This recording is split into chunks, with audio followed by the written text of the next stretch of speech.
Olá, seja bem-vindo para mais um Evangelho. Que a paz e a luz de Jesus nos envolvam hoje e sempre. Hoje trouxemos do Evangelho de João, palavras de Jesus, capítulo 14, versículo 27. Deixo-vos a minha paz vos dou. Jesus encorajando seus discípulos e também a nós a cultivarmos a paz, a serenidade, não é? E nós vamos falar exatamente sobre a paz hoje.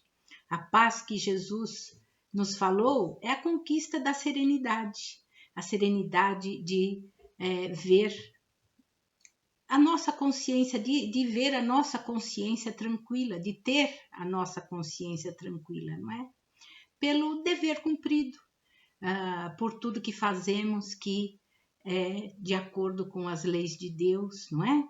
A vida, porque a vida ela é assim, é como uma viagem num trem, não é? Com suas estações, as suas mudanças de curso, seus acidentes.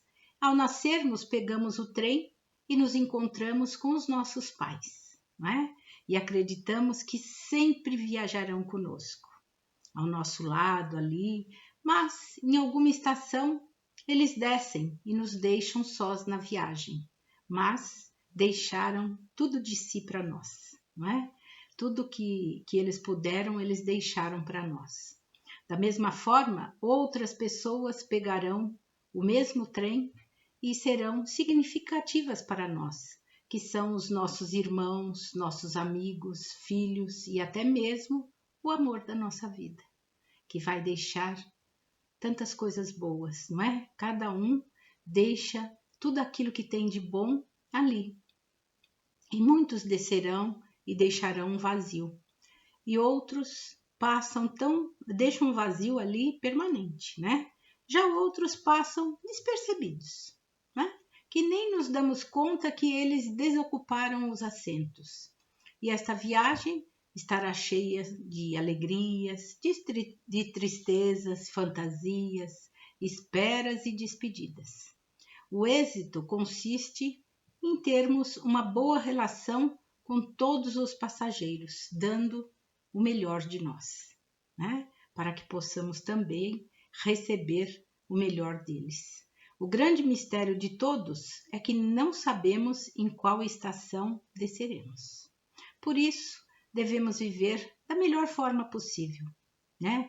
A melhor maneira, aprender a melhor maneira de amar, de perdoar. Isso é essencial, porque senão perdemos tempo no caminho, prejudicamos a nossa viagem, ficamos amarrados ali. A melhor maneira de trabalhar, de viver em paz, de oferecer o melhor de nós a todos.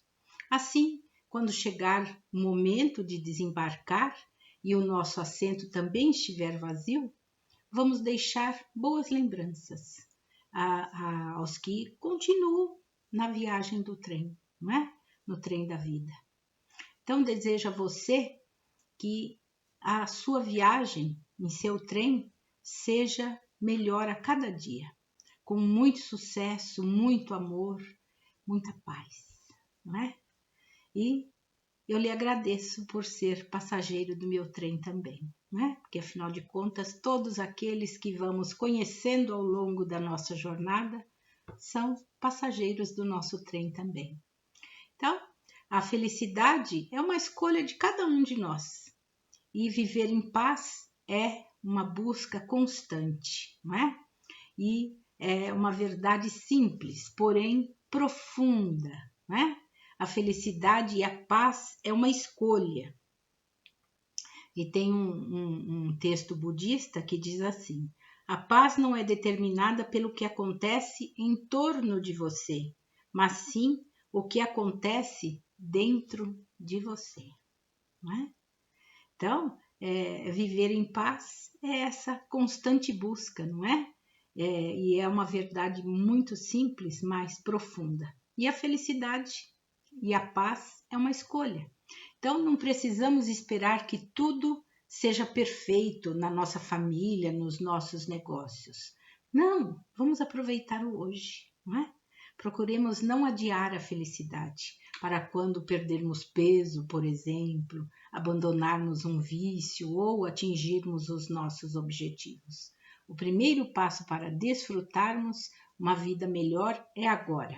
É escolher ser feliz e estar em paz hoje, com tudo aquilo que você tem.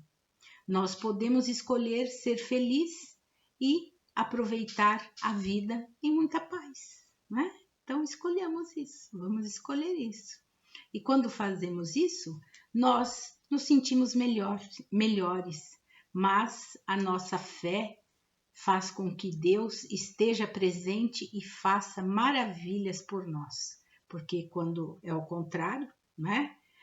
Quando nós não nos sentimos bem, não nos sentimos melhores, Deus procura fazer a sua parte, mas nós nos afastamos, não é? E para isso procuremos aprender a viver o hoje, né?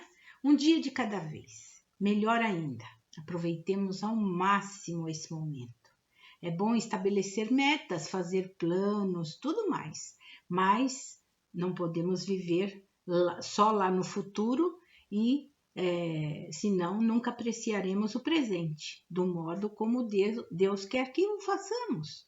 Então precisamos entender que Deus nos dá a graça para viver o dia de hoje, né? Apreciar as belezas da natureza. Eu estava apreciando uma Juriti que nasceu aqui numa coluna aqui na minha casa, e a Juriti teve lá seus filhotinhos.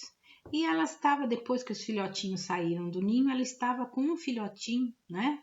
E eu só observando ela numa grade com o filhotinho, ela alimentando ainda o filhotinho ali, e o filhotinho aprendendo a saber lidar com aquela novidade para ele também, não é? Enquanto cresce, as suas penas ficam mais fortes, ele já estava empenado, mas ele vai crescendo aos poucos, e ela ensinando ele a como buscar as suas comidinhas. Então é isso, apreciar as belezas da vida, a graça que existe na natureza, não é?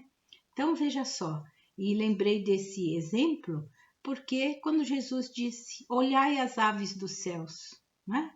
Elas não procuram nada, não é?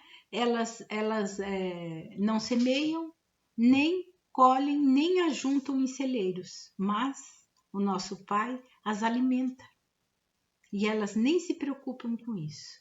Imagine nós perante Deus. Ele nos dá tudo, não é? Então aprendamos a viver um dia de cada vez e em muita paz. Por vontade própria, escolhamos desfrutar uma vida melhor já, não é? E Jesus nos dá a sua paz, como ele nos disse, a sua paz interior. Mas depende de nós obtermos a paz de Jesus. Então façamos a nossa parte, não é? Desfrutemos tudo que nos é permitido e tudo que nos faz bem em nossa vida. E tudo me é permitido, como nos disse Paulo lá na sua primeira carta aos Coríntios, capítulo 6, versículo 12. Tudo me é permitido, mas nem tudo me convém.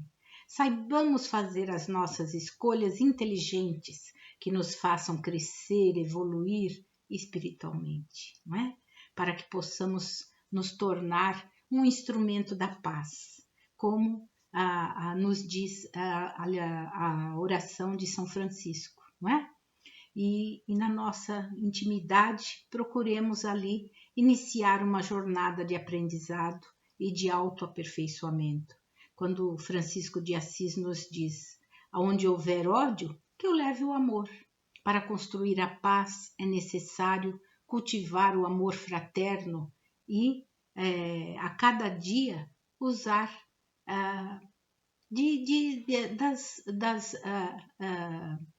das palavras tão simples, né?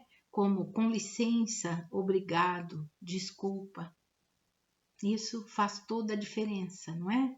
Onde houver ofensa, que eu leve o perdão.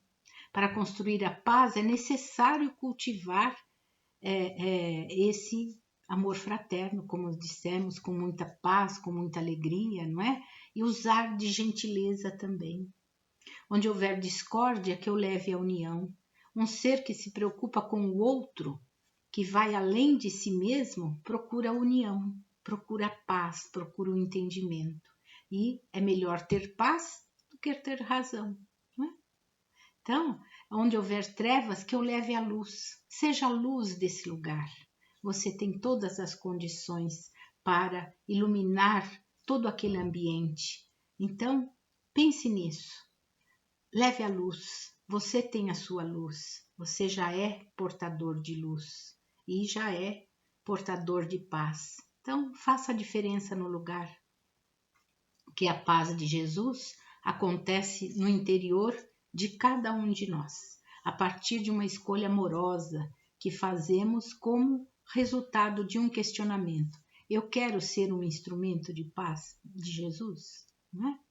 Um instrumento de paz é alguém promotor da paz, alguém que se esforça em espalhar felicidade, satisfação ao próximo.